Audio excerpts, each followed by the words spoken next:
Hi friends, ఒక software అనేది మనము ఓన్గా ప్రోగ్రామ్ చేసి ఒక కస్టమర్కి అందించాలన్నా, లేదంటే కస్టమరే ఒక సాఫ్ట్వేర్ అన్నది చేసుకొని ముందుకు వెళ్ళాలన్నా, ఇందులో రెండు విధాలుగా మనము వర్క్ చేయాల్సింది వస్తుంది. ఫస్ట్, బ్యాక్ ఎండ్లో ఉన్నటువంటి ప్రోగ్రాము, ఫ్రేమ్లో ఉన్నటువంటి ప్రోగ్రామ్.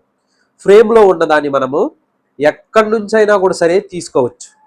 ఇప్పుడు ఫర్ ఎగ్జాంపుల్, నేను ఒక అగ్రికల్చర్ ప్రోడక్ట్ అన్ని మీకు సేల్ చేస్తున్నాను అనుకోండి. అగ్రికల్చర్కి సంబంధించి అని చెప్పి గూగుల్లో సెర్చ్ చేస్తే అగ్రికల్చర్కి సంబంధించి ఎన్నో ఫొటోస్ వస్తాయి, రకరకాలుగా వస్తాయి. టెంప్లెట్స్ కూడా ఉంటాయి. టెంప్లెట్స్ అంటే ఏంది? మీకు ఫ్రేమ్ వర్క్ స్టార్టింగ్లో పేర్లు, విజన్, మిషన్ ఇవన్నీ కనబడతాయి. అక్కడ ఉన్న ఆప్షన్స్, రిజిస్ట్రేషన్స్ అవి ఇవి కనబడతాయి కదా, అది టెంప్లెట్. ఆ టెంప్లెట్ ఎక్కడైనా కూడా సరే మీరు మార్కెట్లో పర్చేస్ అనేది చేసుకోవచ్చు. కానీ బ్యాక్ ఎండ్లో మీరు ఏదైతే రెఫరల్ ఇన్కమ్ కానీ, లేదంటే మీ యొక్క ఎంఆర్పి ఇవన్నీ ఏదైతే బ్యాక్ ఎండ్లో ఒక ప్రోగ్రామ్ ఇవ్వాలనుకుంటున్నారో అది వర్క్ అవుతుంది టెంప్లెట్ పైన.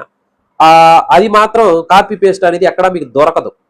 సో కాబట్టి ప్రోగ్రామింగ్ మాత్రం ఎట్టి పరిస్థితిలోనూ కాపీ పేస్ట్ అనేది చేయకూడదు.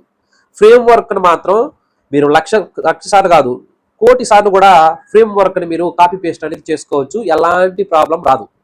కానీ బ్యాక్ ఎండ్లో ఉన్నటువంటి ప్రోగ్రామ్ను మాత్రం, బిజినెస్ ప్లాన్ మాత్రం ఎట్టి పరిస్థితిలోనూ ఒక జెన్యూన్గా మీరు డైరెక్ట్ సేలింగ్ కంపెనీ నడపాలంటే కాపీ పేస్ట్ మాత్రం చేయకూడదు.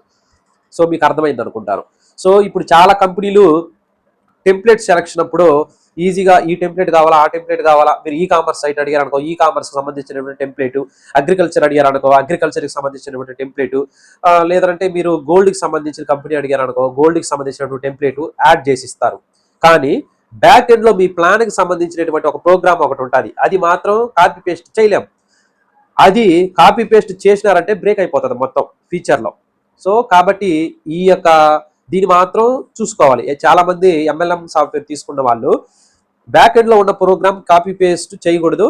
ఫ్రేమ్ వర్క్ని 1,00,000 సార్లు అయినా కూడా చేసుకోవచ్చు, నో ప్రాబ్లం. ఫ్రేమ్ వర్క్ అంటే స్టార్టింగ్లో అవుట్ లుకింగ్ కనిపిస్తుంది కదా, ఈరోజు అక్కడ అగ్రికల్చర్ ఫోటో ఉన్నది, దాన్ని తీసేసి వేరేది పెట్టుకోవచ్చు. లేదంటే అక్కడ రిజిస్ట్రేషన్ కాడ వేరే ఆప్షన్ కనిపిస్తుంది, దాన్ని తీసేసి వేరేది పెట్టుకోవచ్చు అనమాట. కానీ ఫ్రేమ్ వర్క్లో మీ ప్లాన్కి సంబంధించింది మాత్రమే వాళ్ళకి కాపీ పేస్ట్లు కూడా దొరకవు. ఒకవేళ మీలాంటి ప్లాన్ సిమిలర్గా తీసుకొచ్చి దాంట్లో యాడ్ చేస్తే మాత్రం బ్యాక్ ఎండ్లో ఉన్నటువంటి ప్రోగ్రామ్ వేరేది ఉంటే ఖచ్చితంగా డ్యామేజ్ అవుతుంది.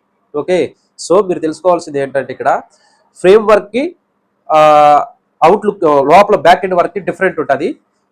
బ్యాక్ ఎండ్లో ఉన్న వర్క్ని కాపీ పేస్ట్ చేయకూడదు, ఫ్రేమ్ వర్క్ని 1,00,000 సార్లు కూడా కాపీ పేస్ట్ చేయొచ్చు, ఎలాంటి ప్రాబ్లం లేదు. All the best.